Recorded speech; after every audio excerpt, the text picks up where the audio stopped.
मतदान केंद्रों में अखिलेश यादव जा रहे हैं, लोगों से मिल रहे हैं। अखिलेश जी, यहाँ पर देखिए एक मतदान केंद्र है जहाँ पर इस वक्त आए हुए हैं। अखिलेश जी, आप मतदान केंद्रों में जा रहे हैं, क्या मैसेज देना? देखिए, मतदान केंद्र में मैं इसलिए जा रहा हूँ, कम से कम लोगों को देखें कि किस तरीके से मतदान हो रहा है। और कई जगह बीजेपी के जो समर्थक हैं, मैं पिछले बूथ पे होके आया हूँ रणधीरपुर में, बीजेपी के तमाम कार्यकर्ता नेताओं ने प्रशासन का साथ लेकर के एजेंट के साथ मारपीट की। जब मैं बूथ पे पहुंचा तो पता लगा बीजेपी कार्यकर्ता भाग गए। अरे भाई, भागते क्यों हो? अगर किसी को मारा है तो भागते क्यों हो? सामना करो। खैर, जहां जहां हम जा रहे हैं, मुझे खुशी इस बात की, जनता स्वयं वोट डालने आ रही है। जनता की जो नाराजगी है वो बढ़ती चली जा रही है बीजेपी के खिलाफ। ये तो चौथा चरण है, अभी तो इसके बाद और चरण होने हैं।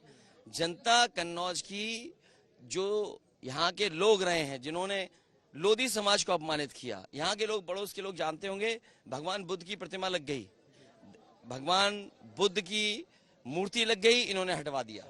इन्होंने लोधी समाज को कहा कि हम पैसे से तुम्हारा वोट ले लेते हैं, और पाल समाज के नेता को गाली गलौज की। एक ऐसा सांसद जो गाली गलौज देता हो, वो जनता कभी स्वीकार नहीं कर सकती ऐसे सांसद को। जो पार्टी है वो ये कह रही है कि सपा के भी कई लोग हैं जो उसमें कहीं ना कहीं रुकावट डालना चाहते हैं। समाजवादी पार्टी का अगर एक भी कहीं रुकावट पैदा कर रहा हो तो बताइए।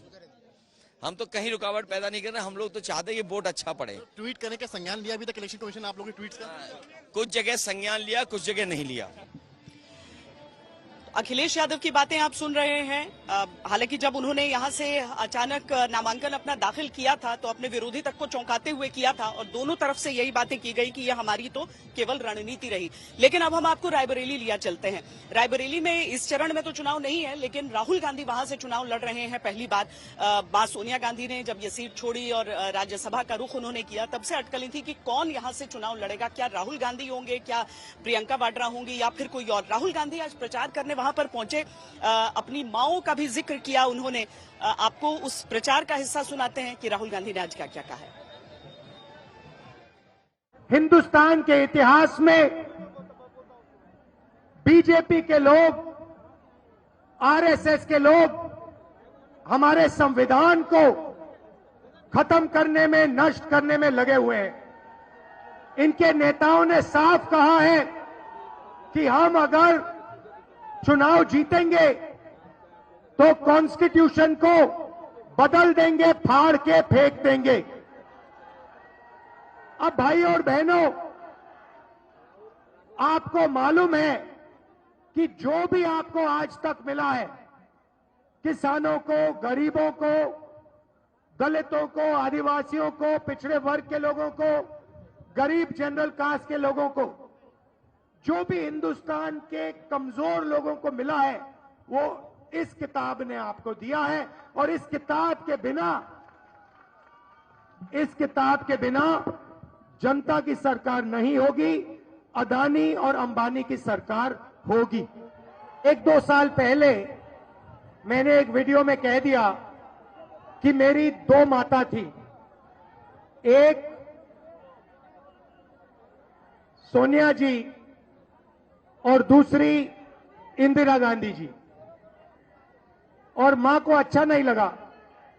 मां ने कहा, नहीं, तुम्हारी 2 मां कैसे हो सकती हैं, तुम्हारी तो एक ही मां है। और मैंने मां से कहा, मां वो होती है जो रास्ता दिखाती है और जो रक्षा करती है। आपने मुझे रास्ता दिखाया, आपने मेरी रक्षा की, मगर इंदिरा गांधी जी ने भी मुझे रास्ता दिखाया, मेरी रक्षा की। तो अब मैं आपसे ये क्यों कह रहा हूं, क्योंकि मेरी दोनों माताओं की ये कर्मभूमि है, और इसीलिए मैं यहां रायबरेली से चुनाव लड़ने आया हूं। आपको अपने 2 संवाददाताओं के पास लिए चलते हैं, जानते हैं कि आज जो चुनाव चल रहा है, वोटिंग चल रही है, वो किस तरीके से चल रही है। इटावा से हमारे साथ संतोष इस समय जुड़ रहे हैं, और लखीमपुर खीरी से कुमार कुणाल हैं। बताएं कुणाल, कैसा उत्साह है, लोग निकल रहे हैं, वोट डालने आ रहे हैं? श्वेता, जब सुबह सुबह यहाँ पर आंधी तूफान बारिश हुई लखीमपुर खीरी में, तो लोगों में बड़ा उत्साह देखने के लिए मिला, और उन्हें लगा कि आज मौसम सुहाना रहेगा, इसीलिए सुबह हमें बहुत लंबी लाइन दिखी। हालांकि अभी भी लाइन हम आपको दिखाएं कि बहुत लंबी तो नहीं है, लेकिन इक्का दुक्का लोग अभी भी कतारों में लग करके अभी भी वोट डाल रहे हैं। यहाँ पर थोड़ी देर पहले जिस पोलिंग बूथ पर हम खड़े हैं श्वेता, वहां पर वोटिंग मशीन में गड़बड़ी की भी शिकायत आई थी। हालांकि QRT यानी क्विक रिस्पांस टीम ने तुरंत पहुंचकर उसको दूर भी कर दिया। तो अच्छा चल रहा है, 40% 50% के बीच में जो हमें हर बूथ पर अभी तक वोटिंग हो चुकी है। इस जो लखीमपुर खीरी लोकसभा क्षेत्र की खासियत है कि यहाँ पर अजय मिश्रा टेनी चुनाव लड़ रहे हैं और तीसरी बार अपनी जीत के लिए वो बहुत ज्यादा आश्वस्त भी हैं, लेकिन उनका कड़ा मुकाबला है समाजवादी पार्टी से। यहाँ पर उत्कर्ष वर्मा है जो कि युवा नेता है, तकरीबन मिड 30s में है, 36 साल की उनकी उम्र है। तो ऐसे में इस बार बड़ा रोचक मुकाबला है, बाकी सीटों की तरह लखीमपुर खीरी में भी। तो एक तरीके से विवादित नेता रहे हैं अजय मिश्रा टेनी, लेकिन क्या उस बार भी जो पब्लिक है वो उनके नाम पर मुहर लगाएगी या फिर कुछ और विकल्प चुनेगी, इसकी कांटे की लड़ाई इस वक्त यहाँ लखीमपुर खीरी में चलती हुई। आखिरी 3 घंटे की वोटिंग बची हुई, लेकिन लोगों में उत्साह जबरदस्त। इटावा का हाल भी जानते हैं संतोष। एक समय था जब कहा जाता था कि चूंकि काशीराम जी पीक उस समय जब राम मंदिर मूवमेंट चल रहा था, उस समय भी अपना वर्चस्व वहां पर बना पाए थे। आज की तारीख में इटावा क्या कहता है, और खासकर जैसा कन्नौज और लखीमपुर खीरी से जिस तरह की शिकायतें आ रही हैं कि गड़बड़ियों की शिकायतें जो विपक्षी दल हैं वो कर रहे हैं, यहां पर क्या कुछ ऐसा है? देखिए, इटावा में ऐसी कोई गड़बड़ी की शिकायतें नहीं आई, लेकिन आपने जैसे कहा कि राम मंदिर आंदोलन जब पूरे प्रदेश में बीजेपी अपना आंदोलन चला रही थी तो काशीराम इटावा की ही धरती से उन्होंने अपने BSP मूवमेंट को शुरू किया।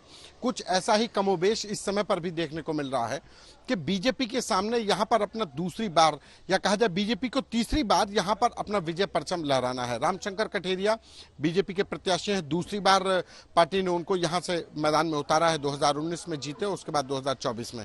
लेकिन समाजवादी पार्टी यहां पर जितेंद्र दोहरे को जातिगत समीकरण को देखते हुए, चूंकि इटावा सुरक्षित सीट है और इटावा सुरक्षित सीट ही जातिगत समीकरण को देखते हुए जितेंद्र दोहरे को यहां पर मैदान में उतारा है। जिस सेफई परिवार की वजह से इस पूरे इलाके को यादव लैंड कहा जाता, वो सेफई इलाका, वो सेफई जो गांव है, जो कस्बा है, वो इसी इटावा जिले का एक हिस्सा है। आज राजनीति सेफई और मैनपुरी और कहा जाए कि कन्नौज में चर्चा हो रही है, लेकिन इटावा में दिल बसता है सेफई परिवार का, मुलायम परिवार का, क्योंकि साख यहाँ पर दांव है, वो अपने, ये उनका अपना जिला है। ऐसे में बीजेपी अपनी पूरी भरसक कोशिश कर रही है। समाजवादी पार्टी के सामने भी चैलेंज है कि वो अपने पुराने किले को बचा के रखे, जो यादव लैंड कहा जाता है उसको बचा के रखे। रही बात वोटरों के उत्साह की, तो जो सुबह के वक्त में थोड़ी बारिश हुई तो लोगों को में उत्साह दिखा, लेकिन बारिश के बाद जो उमस बढ़ी तो उसकी वजह से लोगों के आने में थोड़ी कमी आई है। लेकिन मैं इस समय पर जिस मॉडल बूथ पर मौजूद हूं, इक्का दुक्का लोग ही पहुंच रहे हैं। जैसे जैसे थोड़ा धूप या कहा जाए कि गर्मी कम होगी तो उम्मीद है कि यहाँ पर वोट प्रतिशत बढ़ेगा। अभी 1 बजे तक 37 हुआ, 40 से 45% हो चुका है और अभी वक्त बाकी है। इटावा और इटावा के आसपास के जिलों में भी कांटे की टक्कर है। जो लोगों में उत्साह है, लोग घरों से निकल रहे हैं, हर आयु वर्ग के लोग निकल रहे हैं। इटावा में भी बीजेपी और समाजवादी पार्टी के बीच में टक्कर नजर आ रही है। एक और बात, महत्वपूर्ण बात जो हमें आज देखने को मिली, इटावा में BSP का मुझे ना तो कहीं पर पोलिंग एजेंट नजर आया और ना ही बस्ता नजर आया। मैं इटावा के बीहड़, चंबल के बीहड़ का जो इलाका, वहां से होकर के आ रहा हूं। सुबह शहरी इलाके में घूमे, ग्रामीण इलाके में घूमे, तो जो BSP का जो है वो सिर्फ कागजों में प्रत्याशी है। कहीं ना BSP का मुझे पोलिंग एजेंट नजर आया, ना ही कोई बस्ता। तो ऐसे में जो लड़ाई है वो समाजवादी पार्टी और बीजेपी के बीच में बदलते वक्त के साथ सियासत भी बदलती है, और उस बदलती सियासत के बीच की ये तस्वीर आप संतोष वहां से दिखा रहे हैं। बहुत शुक्रिया आपका और कुणाल का इस पूरी जानकारी के लिए। यहाँ काशी में भी हम तस्वीरें दिखा रहे हैं जहां पर प्रधानमंत्री नरेंद्र मोदी का रोड शो अब से कुछ देर में होना है। अलग अलग मंचों पर सजावट का आखिरी कार्यक्रम यहाँ चल रहा है।